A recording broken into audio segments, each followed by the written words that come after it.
Կադրերը ոչ թե էքշն ժանրի հոլիվուդյան ֆիլմի նկարահանման հրապարակից են, այլ բրազիլական նարկոկարտելների դեմ պատերազմից։ Բրազիլիայի մեծությամբ երկրորդ քաղաքում Ռիո դե Ժանեյրոյում պետությունը բախվել է երկրի երկրորդ ամենախոշոր հանցավոր կազմակերպության Կարմիր հրամանատարություն բանդայի հետ։ Ռիոյի հետնախորշերը, ֆավելաները, որտեղ ապրում է աղքատ ու անապահով մոտ 300,000 բնակիչ, իրական մարտադաշտի են վերածվել։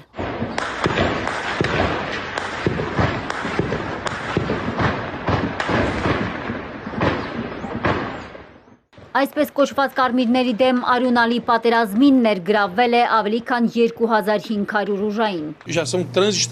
Քաղաքը փաստացի պատերազմի մեջ է։ Օպերացիային մասնակցում է թե քաղաքացիական, թե ռազմական ոստիկանությունը։ Այս հանցախմբերը գրավել են նաև մյուս նահանգները, սպառնալով արդեն ազգային անվտանգությանը։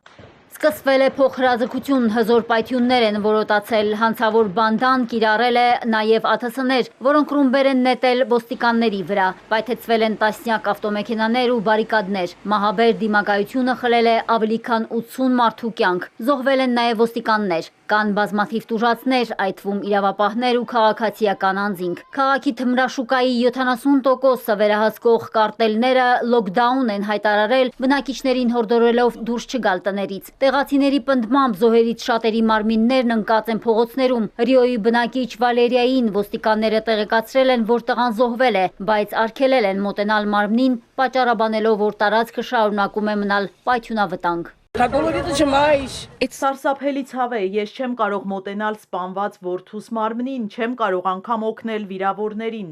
Everyone's going out. This is all about peace of mind. This is all about peace of mind, man. Ձերբակալվել է ավելի քան 80 թմրավաճառ, առգրավվել են տասնյակ զենքեր, մոտոցիկլներ, որոնցով տեղաշարժվել են հանցագործները։ Մասշտաբային ռեյդերից հետո ֆավելաների փողոցներում ավերակներ են, ամենուրեք մոխրացած ավտոմեքենաներ ու աղբակույտեր։ Գիշերային թեժ մարտական գործողություններից հետո որոշ փողոցներում սկսվել է արգելափակված բնակիչների սահմանափակ տեղաշարժը։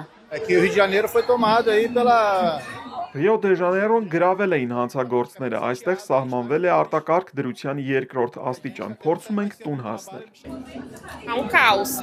Տոտալ քաոս է, մարդիկ գրոհում, հարձակվում ու զոհվում են, տեսարանները սարսափելի են։ Հասարակ մարդիկ ցնցված են, չեն կարողանում ուշքի գալ, իրավիճակը դեռևս չի կարգավորվել, քանի որ կաթվածահար է տրանսպորտային համակարգը, փակ են դպրոցներն ու համալսարանները։ Դժգոհություններ կան նաև իրավապահ համակարգի գործողությունների իրավաչափությունից։ ՄԱԿ-ի իրավապաշտպան գերատեսչությունը հայտարարել է, որ սարսափած է ու ցնցված Բրազիլիայի ոստիկանության գործողություններից։ Կոչ է արել անհապաղ ու արդյունավետ հետաքննություն անցկացնել։ Միաժամանակ ձախերի կուսակցությունն ուժայինների գործողություններն անվանել է պետական մակարդակով կոտորած։ Եթե ի վերջո պետությունը կարողանա ծնկի բերել Կարմիր հրամանատարությանը, առավել կատաղի դիմադրություն է սպասվում Բրազիլիայի ամենամեծ նարկոկարտելի հետ։ Primero Comando da Capital բանդան 40,000 անդամով և 60,000 պարտնյորներով վերահսկում է ազգային թմրավաճառքի առյուծի բաժինը և մեծ ազդեցություն ունի նաև Պարագվայում, Եվրոպայում և Արևմտյան Աֆրիկայում։ Մարիկ Օստանյան, Էպիկենտրոն։